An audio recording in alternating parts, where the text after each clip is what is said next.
Hi everyone, welcome back to our LSA YouTube channel. Today we'll be treating criminal law, and under criminal law we'll be talking about corporate criminal liability. First things first, we have to know that corporate crimes are defined as illegal acts, omissions or commissions by corporate organizations. Also, corporate criminal liability may be defined as a crime committed by an individual or association of persons who, for the purpose of pursuing a common purpose or making business gains in the course of employment, commit such acts or omissions prohibited by law. A company becomes a legal entity capable of performing certain functions as at the date of incorporation issued on certificate of incorporation. This can be found in the comma. It is the day by which the company which is issued on the certificate that the company becomes a legal entity capable of committing some crimes or carrying out certain functions. Moving on, the company acts or traverses to its power when it doesn't act in accordance with the memorandum of association. We have the memorandum of association, and when the company acts or traverses, meaning when it does not act in accordance with the memorandum of association, that's when it acts or traverses powers. Now, it is stressed that the law clothes a company with personality such that its rights and duties are distinct from that of its members. A company has rights and duties that are much more distinct from that of the members of that company. And this was judicially applied for the first time in the case of Solomon versus Solomon in 1897 by the House of Lords.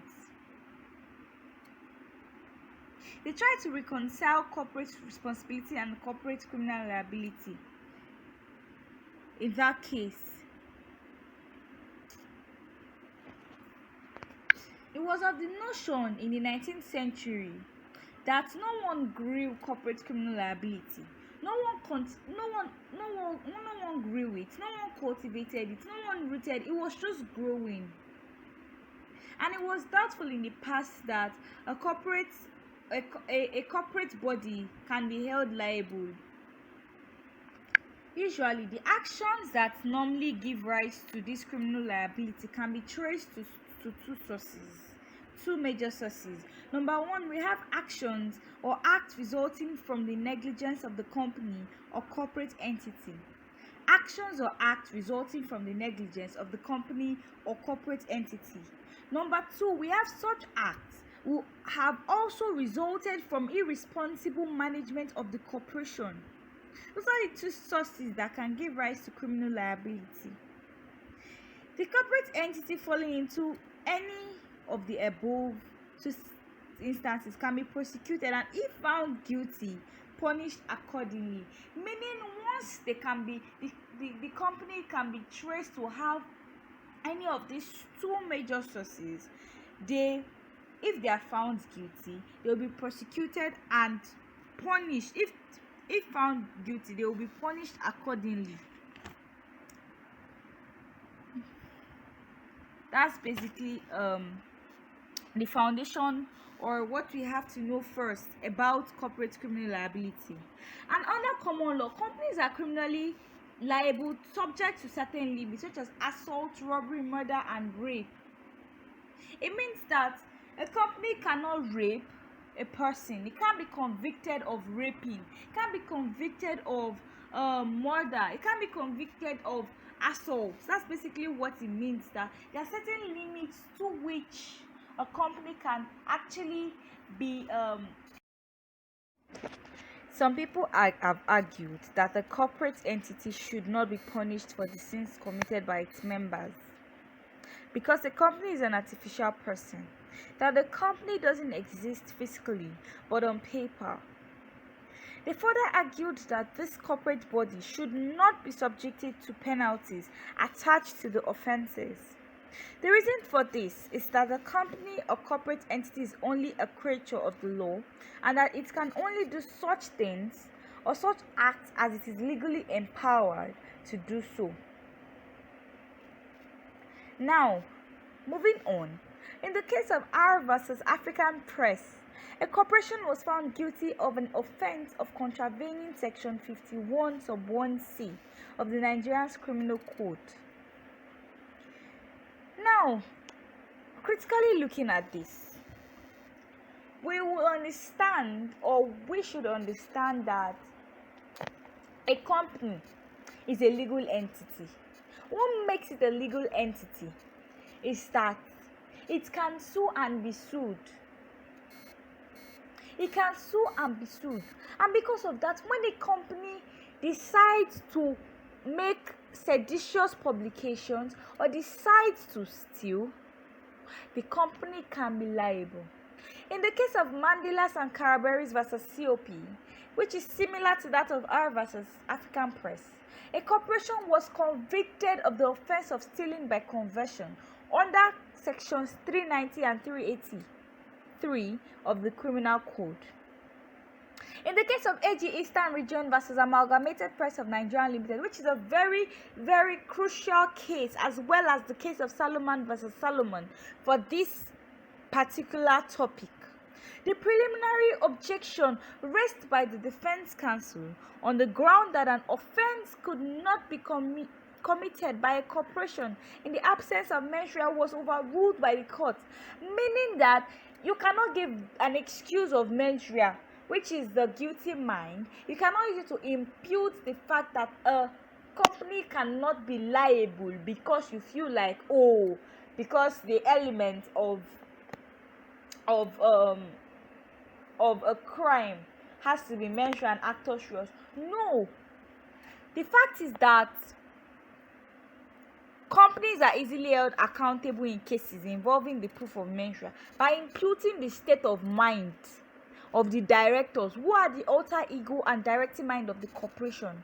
The general rule is that corporations can be criminally liable to the same extent as individual persons, as seen as the case of Salomon versus Salomon, because legally the corporation is regarded as a distinct person separate from the individual members and employees making up its organization.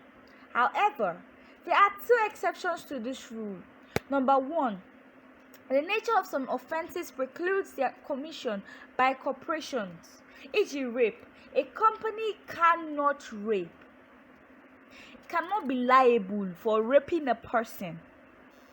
Two, the court will refuse to convict corporations of offenses for which only punishment is imprisonment, e.g. murder and treason. The general liability of corporations for offenses was firmly established only recently in the case of DPP versus Kent and Sussex contractors. Now, whether the accused employer is a company or a private individual has to be no bearing on whether he or she is. This brings us to the question, who is to be regarded as a company? Who exactly is to be regarded as a company? According to the Tesco case. Now moving on, only those exercising very senior management function, agency theory, the directing mind and will of the Number two, we have the identification can be theory. identified with And the corporation lastly, in this way, meaning the company we have is the direct, the aggregation very theory. senior We'll be people picking these topics who one by one. exercise Firstly, the management agency function. theory, which is also known as the They are the vicarious directing liability. mind and will of the This corporation. theory They are the was ones first that developed think for the in tort company law. and gradually carried over into the That is criminal what it aspect. means. Now this takes Here, us the to corporation is our liable for the very act next of subheading, intent which is of its theories of employees. corporate criminal liability. Vicarious liability We have is based on the principle of respondeat superior, which means let the master answer. It is a general rule of thought where the employer can be held liable for all acts of the employees done during the course of employment. Meaning, whatever acts are carried out by the junior officer, as far as he is still working under the company, will be under the theory of the vicarious liability, meaning let the master answer, respondeat superior. Now we have cases. We have the case of Railroad Co. versus United States. We have the case of United States versus Perfect Powder Puff. We have many other cases. To determine whether the corporation will be held vicariously liable for the acts of the employees, the employee must first be acting within the scope of his employment. He must be acting within the scope of his employment. That is number one. That means he must be doing that thing he must be doing, must be for the benefit of the corporation. Number two, the employee must be acting at least in part for the benefit of the company. That's just what I just explained. And also, the acts and intent must also be imputed to the corporation. From all what we have seen from above, we can see that he must still be working with the company before it can be stated that, okay, the employer will be vicariously liable for that which is junior officer. The next thing we'll be looking at is the identification principle. Now, the idea that a corporation, right, can actually be liable in the same way a human individual can is very strange. Yes, it sounds strange. But the fact is that the courts invented the fiction that the acts and state of mind of certain senior managers or officials are the acts and state of mind of the corporation. What the senior executive does and thinks in the performance of his duties is identified with and becomes the acts and thoughts of the company itself. What the senior managers or officials, what they do, their state of mind, which makes them act in certain ways, will become identified and becomes the act and thought of the company itself. Thus, the frauds perpetrated by Robert Maxwell in the name of various companies could become the frauds of the companies by virtue of his identification principle. That's basically what the identification principle is all about. Now, a company may in many ways be likened to a human body. It has a brain and nerve center which controls what it does. It also has hands which holds the tool and acts in accordance with directions from the center. Some of the people in the company are mere servants and agents who are nothing more than the hands to do the work and cannot be said to represent the mind or will. While others are directors and managers who represent the directing mind and will of the company and control what it does. The state of mind of these managers is the state of mind of the company and is treated by the law as such. That's basically what it means. A living person has a mind which can have knowledge or intention or be negligent, and he has hands to carry out his intentions. A corporation has none of this. It must act through living persons, though not always one and the same person. Then the person who acts is not speaking or acting for the company. There is no question of the company being vicariously liable. He is not acting as a servant, representative, agent, or delegate. He is an embodiment of the company. Or one could say he has ears and speaks through the persons of the company within his appropriate sphere, and his mind is the mind of the company. If it is a guilty mind, then that guilt is the guilt of the company. Tesco holds that whether a person is to be identified with the company is in this way is a question of law. That's where the Tesco case comes in. That who is a company? It identifies with the very senior managers and officers of the company. It says that fine, the company does not have hands, doesn't have a mind to think, but the very persons that are the directed mind and will of the company, what are they thinking? What are they doing? That's what it's all about, the identification principle. It states that the It's going to impute the mind and the act of the very senior managers and officers into what the company does. Who is a company, or who is the company? Lastly, we have aggregation theory, also known as collective knowledge. Here, the corporation aggregates the composite knowledge of different officers in order to determine liability. The company totals all the acts and mental elements of the important persons within the company to establish whether they would amount to a crime if they had all been committed by one person.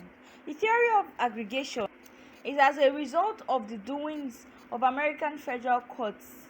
The leading case here is United States versus Bank of New England, where the courts stated that corporations compartmentalize knowledge, subdividing the element of specific duties and operations into smaller units.